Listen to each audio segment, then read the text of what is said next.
nous ne commencerons pas le repas du sacrifice avant son arrivée.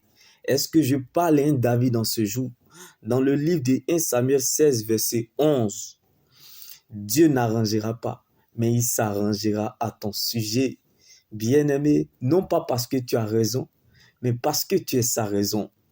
Allez-y le chercher comme Joseph en prison en Égypte.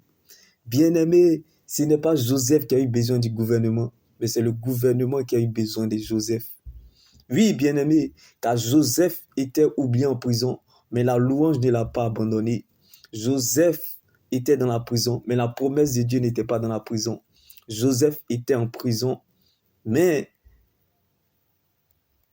la prophétie n'était pas dans la prison.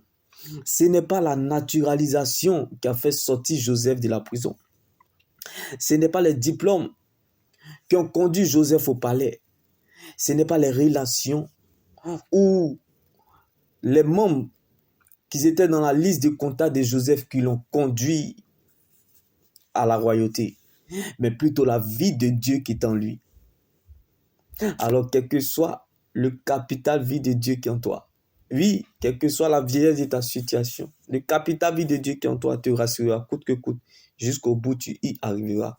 Rien ne commencera et se fera sans toi. Dieu fera pas toi pour toi, sans toi. Alors, aimer Dieu sans raison apporte à la raison ce qui est inaccessible.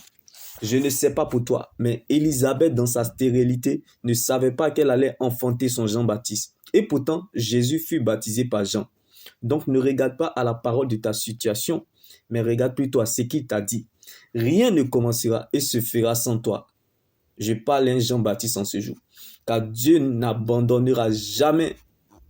Dieu ne t'abandonnera jamais comme Zacharie et ne te laissera jamais seul comme Élisabeth. Car ta vie est liée à plusieurs destinées, comme Jésus fut baptisé par Jean-Baptiste. Donc je prie que là où tu es soit le point de départ que Dieu utilise pour commencer une grande histoire dans le monde, comme Jean-Baptiste a baptisé Jésus, qui n'est pas footballeur, mais il a marqué l'humanité.